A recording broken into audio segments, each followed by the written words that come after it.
Oi, Velocites, tudo bem com vocês? Hoje a gente vai falar um pouquinho sobre o versículo que me chamou muito atenção no meu devocional de hoje, que está em Gênesis 3,16, tá bom? Abra sua Bíblia aí comigo. A versão da Bíblia é a NVI, então diz assim: A mulher, ele declarou: multiplicarei grandemente o seu sofrimento na gravidez.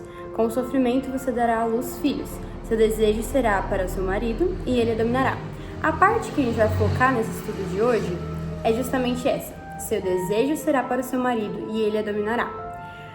Então, qual que é o contexto deste versículo? Gênesis 3 fala sobre a queda do homem. E a queda do homem surge porque Eva dá ouvidos à serpente, ela come do fruto do bem e do mal, que Deus tinha falado que não era para comer, porque se eles comessem, eles morreriam. E assim que ela come, ela dá para o seu marido, que é Adão. Adão também come, e eles percebem que eles estão nus. E aí a gente entra numa questão de que a desobediência abriu os olhos deles para algo que eu acredito, não é um estudo teológico, de que eles entraram em um lugar que eles deveriam ter entrado gradualmente. Isso é uma outra pregação que eu quero trazer, que é a questão da imagem versus semelhança, e uma teoria que eu tenho em relação a isso. Mas enfim. E aí, a partir disso, o homem caiu, o homem viu que estava nu. E quando o homem viu que estava nu, ele se esconde de Deus. E aqui diz no versículo 8: ouvindo o homem e a sua mulher os passos do Senhor, que andava pelo jardim quando soprava a brisa do dia, esconderam-se da presença do Senhor entre as árvores do jardim. Mas o Senhor Deus chamou: onde está você? Enfim. E aí, nesse contexto, Deus pergunta onde está o homem. E aí ele fala: você comeu do fruto porque não era pra você saber que você estava nu, né? E aí o homem fala: foi essa mulher aí que você me deu. Essa mulher que você me deu, essa mulher me deu o fruto, eu comi. O que acontece? Aí Deus fala assim: tá, Eva, você comeu o fruto. Você comeu o fruto. Aí Eva fala: não, foi a serpente que me deu, né? A culpa é da serpente. Aí Deus olhando assim: queridos, nenhum de vocês vai assumir a culpa, é isso mesmo? Então todos vocês vão pagar. Uhul! Mentira, não foi assim. Mas enfim, o que acontece? Como a desobediência trouxe lugar a pecado, né? E aí todo mundo que era perfeito se tornou um mundo corrompido, um mundo que era a distorção da realidade que Deus tinha preparado, que Deus tinha criado. Todas as relações também se tornaram distorcidas. Então, no versículo 3, depois disso, que Deus pergunta, questiona o que aconteceu, papapá, ele fala uma consequência do pecado. Não vou falar que é uma maldição, mas é uma consequência do pecado para cada um dos envolvidos. Ou seja, ele amaldiçoa a serpente é amaldiçoada a rastejar pelo chão. Ele diz que haverá uma inimizade entre a mulher e a descendência da serpente e o descendente da mulher, que daí se refere a Jesus, que daí esse descendente pisaria na cabeça da serpente e tal. E aí ele fala pra mulher: e você vai ter dores no parto. Então, o que a gente entende? Inicialmente não haveria esse tipo de dor, né? Então não foi uma punição de Deus, mas foi uma consequência do pecado. Porque a partir do momento que o pecado entrou no mundo, houve também dor, sofrimento, lágrima, choro e tudo mais. Só que o que me chamou a atenção neste versículo não foi nem essa parte, porque essa parte, todo mundo já conhece essa parte da Bíblia, mas foi esse: seu desejo será para o seu marido e ele dominará. Isso pra mim, quando eu li, sendo muito sincera, foi muito tipo assim: mano, que papo de red pill. Eu tenho certeza, certeza absoluta, que algum homem já pegou esse trecho da Bíblia pra falar assim: não, essa mulher tem que obedecer mesmo. Eu não sei, mas eu tenho certeza que já fizeram isso. E aí eu comecei a estudar, eu falei: cara, não é possível que, é literalmente um papo red pill. Não, o Deus que eu acredito não é um Deus machista, eu não tô acreditando nisso. E aí, eu fiz um estudo sobre isso, e é sobre isso que a gente vai falar. Já é a terceira vez que eu estou falando que é sobre isso que a gente vai falar, mas é sobre isso que a gente vai falar. A palavra desejo, no hebraico, me perdoem a minha pronúncia, porque eu não sei falar hebraico, tá? É tetsuqual. Eu vou colocar aqui na tela, em algum lugar, assim. E aí, a definição neste contexto seria uma inclinação de querer controlar.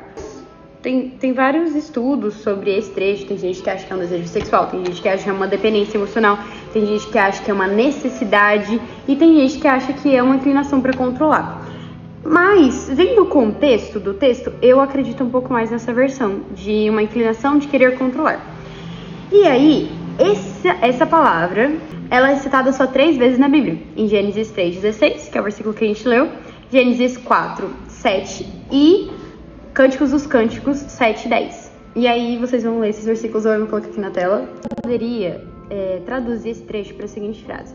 A mulher teria uma tendência a buscar o marido de uma forma intensa, seja dependência emocional, desejo de controle ou necessidade, e o homem responderia a isso com domínio. Ou seja, haveria uma tensão de poder. E aí você me fala, beleza, então quer dizer que Deus estava pedindo, mandando, ordenando que o homem dominasse sobre a mulher, o homem fosse um opressor? Não, não é isso que eu estou dizendo. O que eu estou dizendo é que isso foi uma consequência do pecado, não foi uma ordenança. Deus não criou homem e mulher e falou assim, homem, você vai mandar na mulher.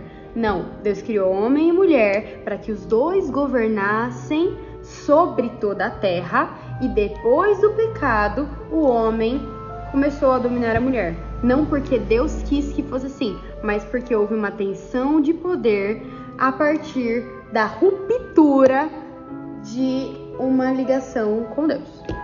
Por que a gente fala sobre a ruptura de uma ligação com Deus? Porque no contexto da queda, muitas relações são quebradas. Mi, quais relações? A relação do homem com Deus é quebrada porque o homem se afasta de Deus. A partir do pecado, há uma barreira entre o homem e Deus. O homem com a natureza, porque fala que maldita é a terra por sua causa, por causa do homem. Com o sofrimento você se alimentará dela. Então, o homem e a natureza, há uma ruptura. Há essa ruptura entre o homem com o homem, no sentido do homem e mulher, né? Mas no sentido de homem com homem. Porque a ideia inicial de Deus, e quando eu falo ideia inicial, eu não estou dizendo que o pecado não estava incluído na ideia de Deus, mas o que eu estou dizendo é sobre a ideia de uma criação perfeita, que era a ideia original de Deus, uma criação que fosse perfeita. Não havia essa questão da subjugação de um poder ou de uma hierarquia. Tanto que a Bíblia fala que ele cria o homem e a mulher os criou, sua imagem e semelhança. Gênesis 1:28. O domínio é dado aos dois juntos sobre a criação. Então, não é o desejo inicial de Deus de que o homem subjugue a mulher, de que o homem seja opressor sobre a mulher. Não é inicialmente da ideia de Deus que o homem seja maior do que a mulher no sentido de uma hierarquia de poder. Apenas o que Deus está dizendo aqui é que haverá uma disputa de poder dentro do casamento. Então, quando Deus cria o homem e a mulher, primeiro ele está criando um casamento em que mutuamente os dois se ajudariam e governariam a terra de uma forma igual, de igual para igual. De igual para igual. Eu sei que é clichê falar sobre isso, mas, por exemplo, a mulher foi retirada. Isso não é uma versão literal, inclusive eu quero fazer um estudo sobre isso, que a mulher não foi literalmente feita da costela de Adão, mas eu vejo que é uma forma muito simbólica de falar assim, meu querido, eu criei a mulher para estar do seu lado. Na palavra de Deus diz assim, todavia não se encontrou para o homem alguém que o auxiliasse e lhe correspondesse. Não é alguém que ele poderia subjugar, é alguém que lhe auxiliasse. Então, inicialmente, o papel da mulher era auxiliar o homem e eles seriam igual para igual. A partir do pecado, houve uma disputa de poder no casamento. Então, algo que deveria ser direitos iguais se tornou uma hierarquia, certo? Essa questão de uma hierarquia de poder no casamento, de uma disputa do homem ser um opressor contra a mulher, é nada mais ou menos do que uma distorção pós-queda de uma relação desequilibrada. E no Novo Testamento aparece uma nova tentativa de restaurar o modelo inicial. Por exemplo, em Efésios 5, diz sobre o homem tratar a mulher com entrega e sacrifício, não com opressão. Então, a partir do momento que Cristo vem ao mundo e ele restabelece padrões, que são os padrões originais do céu, tem um livro que eu quero muito ler que chama O Jesus que as Mulheres Viram. E nesse livro tem alguns trechos que falam muito sobre a questão de que Jesus, ele quebrou padrões culturais quando ele falava com as mulheres. Tipo, era um absurdo pra época Jesus chegar e falar, por exemplo, com a mulher samaritana. Não só porque ela era samaritana, mas porque ela era uma mulher e um homem não poderia falar sozinho com uma mulher. E Jesus, ele já estava quebrando esse padrão pra demonstrar, tipo assim, ei, não é o plano original do meu pai. Esse plano, esse mundo que vocês vivem, em que o homem é maior do que a mulher, em que o homem é superior à mulher, em que há uma hierarquia de poder, não é o plano original. O plano original é que ambos sejamos semelhantes, porque a Bíblia fala que o homem foi feito em imagem e semelhança de Deus. Quando o homem é feito em imagem e semelhança de Deus, quer dizer que todos nós estamos no mesmo patamar. E é isso que Jesus quer mostrar, por exemplo, quando ele fala com as mulheres. Ele está colocando elas de volta a um lugar de, cara, eu como Deus, eu amo homens e mulheres da mesma forma. Não há essa hierarquia de poder. Então Jesus, ele restabelece essa cultura do céu de uma igualdade.